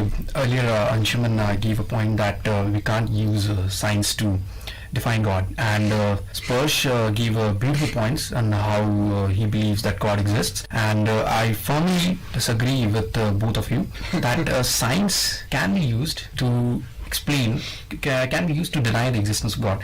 Now, here's how it works. The value of G pointed out by Sparsh. Well, the universe came into existence by several theories. The best one till date is the Big Bang theory. Now, according to this theory, there was an explosion, a supernova blast per se, which started the very universe we live in. Now, if there was a God, and let's just say that the God exists for every planet, why not every planet has atmosphere? Why not every planet is placed in a position just like Earth and has a life? If there's a God, then there will be life everywhere, not just Earth itself. This is a very unscientific argument because just because there's life on Earth, we don't even know where life is, where life isn't. Let's not delve into that. Who are you to decide what God should and should not do? This cannot be used to deny or prove the existence of God, according to me. Now, let's delve into this concept right now. There's a beautiful quote which comes from Macbeth, and I already pointed that out. I dare do all that may become a man, who dares more is God. Now, this very quote, I'll be very frank with everyone around here, this very quote annoys me. The limits of human being is defined not by God, but by themselves. A human being creates his limits. Now, when you put God here, when you put God in this particular concept, how human beings perceive God is just a channelization of motivation, faith, that's it. Now, let's drill into the science concept here. Everything is explained by God. Like the very existence of atmosphere is due to the fact that Earth is in a position, favorable distance. With everything, Earth has a favorable position in the solar system, which gives Earth water, and that creates life. And that's my explanation. That's why I deny God, because there's no such thing as God. There's just science. Okay, considering Akash's point, he raised a good point that if a God exists, life must exist in all the planets that are present in the solar system. But what I believe is that God created laws, and all the things are governed by those laws. So if there are no suitable conditions on the other planet, so according to the particular law, life will not exist there. And life exists on Earth because it is at an optimum distance from the sun, and it has a particular radius revolving around the sun, and all the conditions are in favor of life. Sparsh has beautifully countered your point, Akash. What Sparsh is saying is that God has created laws, not life. And these laws have in turn created us and all the beings or all the stuff that is there in the universe. And I would like both of you atheists to, counter this point. Well, Sparsh gave a brilliant point. I should agree that God created laws and not life. Well, my point right now here is, let's just say, for example, let's just assume that there is a God. Now, I would ask this question, where is he? How is he? This being very frank and with total compliance, I ask this question that there is no existence, no law which can prove that this happened. The very veneer visage of the concept of God is a mere vexation, is a mere complete and total vexation. Whereas, when you tune in to science can at least explain 8 out of 10 things. I would say it can't explain 2 things, but it can very much I assure you that it can explain 8 things out of 10. When you pull in the concept of God, you're denying everything that we have achieved till now. You're completely ignoring the fact that everything is governed by a law, and the laws came into existence because of the theory which we have evolved, and that theory is the Big Bang theory. That is my answer to Sparsh's point that God creates law and not life. Akash, I would like to counter your point. What you just said is that science explains so much, and since we cannot perceive God, we cannot prove that God exists. But as of now, you've not proven that there is no creator of the laws. You've left that to uncertainty. That is 2 of the 10 things that science cannot explain. So my initial point was define God. I would like to define God myself. I kept a definition to myself because I wanted to hear everyone else's. My definition of God is not something that can be perceived via our senses. God is just the thing that propels the universe. Now, does this propellant exist in a separate form or not is the main point of our debate. So, what propels the universe? The energy. We all know that energy is conserved, right, after every transaction. Or energy can be converted into mass by Einstein's equation, E is equal to mc squared, right? So, therefore, this universe was created with a specific amount of energy, right? And this universe was also created with a specific amount of momentum, because momentum is also conserved after every transaction. So, therefore, what I would like to define God as is that energy. Because the universe deals in terms of energy. Any quantity turns into another with respect to time via an energy transaction. That's all the universe is. And that's what I believe is God. Now, whether this God exists or not, I mean, this energy, something propelling these changes exists or not, is the form of debate. And I'm agnostic because I've never found a proof against or for this postulate. Sparsh? I think we are confusing God with the God of the religion and the real God. The God of the religion is basically anthropophobic, whose sole aim is to judge human beings on the basis of their acts. But the real God is something else that our mind cannot perceive, because we live in a 3-dimensional space. There are many more dimensions there. So if we live in a box, we can't see out of it. It doesn't mean the world is not out there, that we cannot perceive. So Sparsh, what you're trying to say is that we should not deny the existence of God because our senses lack. We do not have the senses to be able to prove or deny God. I think we should not consider science as separate from God. Science follows laws of God. But there's no proof for this. No, I said again that there are laws like Newton's law of gravitation, and they are created by God. What do you understand by God, Sparsh? Give me your definition of God. Give me a very short objective. Don't make it subjective. Give me a totally objective definition of God. God is everything. So you are quoting pantheism. Yeah. So according to you, God is the cosmos. Yeah. There's a God in everyone. Me, you, Akash. Yeah. When you say there is God in me and you also, you are separating God from yourself. You are saying that, okay, God is some other thing, something foreign. No, we are part of God. Okay, so you're not talking about pantheism then, right? You're talking about the concept that comes ahead of pantheism, the one you mentioned at the start. Panentheism. Panentheism. That's what you're talking about. Am I right? Yeah. So you're trying to say is that we're all manifestations of this God? Yeah. Exactly. Okay, so therefore you're not talking about pantheism, you're talking about us being manifestations. But no one as of now has proven or disproven God. We are still at the same place. I would like to formally disagree with Anshuman's earlier point that energy being conserved. According to Anshuman, as he said, is God created the universe with a certain specific amount of energy, and that energy remains constant. According to Hubble's law, the law that he gave in 2010, that the universe is expanding with the force which is directly proportional to the square velocity at which the universe is expanding. According to this law, the creation of dark matter has been proved. Now, energy is not constant. Why? Because the mass, due to the existence of black holes, energy is infinite. We can't calculate the net amount of energy, and we can't see that the energy is conserved, because every now and then there's a supernova explosion, and that creates energy, and that energy is not equal directly to the mass from which it's created. And that is how I explain that energy is not conserved, and God couldn't create a universe with constant energy, because that is just not possible. Akash, I would like to counter your point totally. First of all, you used the word God.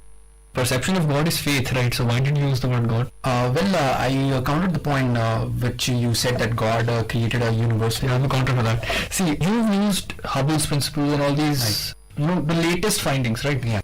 So what I would like to invoke is the first law of thermodynamics. The laws of thermodynamics have never been disproven. Right. And they've never been proven either, but they've been assumed to be true because all of our experiences and most of engineering is based on these thermodynamics laws. As of now, they've always held true. Okay. So what does the first law of thermodynamics say? In a closed system, energy is neither created or destroyed. Now let us all take a step out of the universe. We're looking at the universe from outside. The whole universe can be considered a system. So for the first law of thermodynamics, the energy will remain constant. No, the very definition of a closed system is, if you consider a room, that is a closed system, and universe minus the room is the open system. So you cannot consider universe as a closed system. No, the universe as a whole from outside.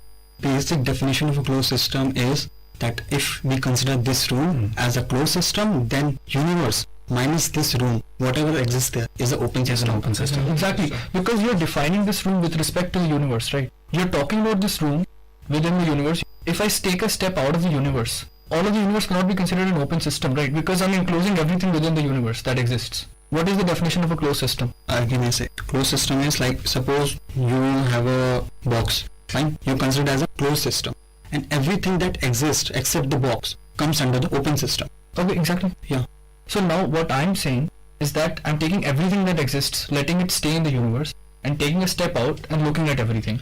So that makes the universe a closed system in that sense, in the same sense as you're calling the box a closed system. Again, we move back to the universe. We don't have a confirmed theory regarding the universe. There are universe, many universes, exactly. parallel universe. The latest theory is that you have multiple universes. Again, a theory. Big Bang is a theory. Multiverse is a theory. So judging by what I'm saying is that let's take up the latest findings of science, apply their principles, and see what happens. We take a step out of our universe. We go into that embedded multi-universe theory, and we see that all of these universes are closed systems within themselves because they cannot exchange matter between them. Okay, let's just talk in terms of the multiverse. You have multiple universes. Yeah. None of these universes exchange matter or energy, right? Yes. So therefore they're closed systems in themselves. And therefore I can apply the first law of thermodynamics on our universe. In that case, the universe has fixed amount of energy. We can consider the point. Exactly. So there's fixed amount of energy and God created the universe with fixed amount of energy, but we're still at the same stage where we started. No one has been able to prove or disprove the existence of God. I would like to actually sum this whole thing up with another definition of God. This definition is also unproven, but this is what I feel. I've spent many long hours thinking about what is God, what are we, and whether we have any role in our own future, or God governs our future, or that we are beings that decide our fate, and there's no such thing as a prior fate. And it all comes down to this in my thought process. That is, our universe is a causal universe. Everyone agrees? Entire of science is based on cause and effect theory. Everyone agrees with me? So if I remove this principle in which and start to say that effects precede causes, all of science will go to a dustbin. None of science will be applicable anymore. Because science is based on the cause and effect theory in a causal universe. So with that done, I would like to talk about causes. What are we? We have been basically caused by a gradual set of changes called evolution.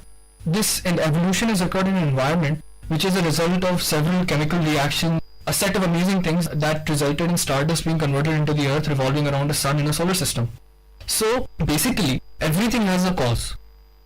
Okay, so the latest science theory says that the Big Bang created the universe. So we've given a cause for the universe, right? So what is this cause? What caused the creation of everything here?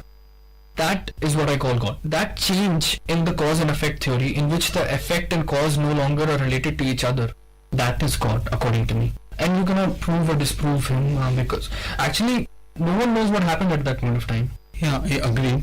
The Big Bang theory states that way, and all the things have evolved from one source. and have expanded. The universe is still expanding. I completely agree. And I firmly believe that everything is God. We all are manifestations of God. We all are forms of energy, and energy is God. On that point, I could agree with Anshuman and Sparsh that everything is energy, and if you call energy as God, then we are all forms of God, manifestations of God. Exactly. So everything comes into one. The basic issue is that our conceptions of God are different. But if we come down to an objective definition of God, I'm pretty sure most of us, if not all, can agree that there has to be a supernatural entity that made this universe. I mean, otherwise it just isn't possible even according to the great laws of science Akash abides by. Well, I'll stick to my fates. And the thing being said that who created the Big Bang explosion. Now, that being said, I think I'll still be an atheist, and I'll just say that there were a series of events, and we are the effects emanating from the theory that is known as Big Bang. We are the effects of evolution.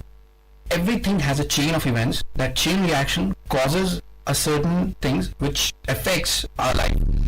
Now, what happened before Big Bang or what happened after Big Bang could have been a chain of events which would have extended from a point to infinity, and we can't really discover that concept. That's one thing that science can't explain. I would firmly agree with this point that there's this one thing that science here can't explain, is that what started this thing and from where it started. That's the question that is left. Isn't that what we should call God? That's the point that I would completely disagree. You just don't want to agree with God, right? I'd like to add a finishing note. The greatest of scientists, Albert Einstein and Sir Isaac Newton, were both believers in God. And modern day scientists such as Stephen Hawking, Richard Dawkins, these people do not believe in God. But even some of the great scientists have believed in God, and now it's up to the listeners to decide what they want to, and we've done our job, I think. Right, Milan? Yeah. So on this note, I would like to conclude this discussion. Hope this discussion was as informative and exciting for you guys as it was for us to make it. Signing off, Milan Manjunath Chennai and Anshuman Mishra from an exchange of ideas, VIT Community Radio 90.8. Exchange of ideas.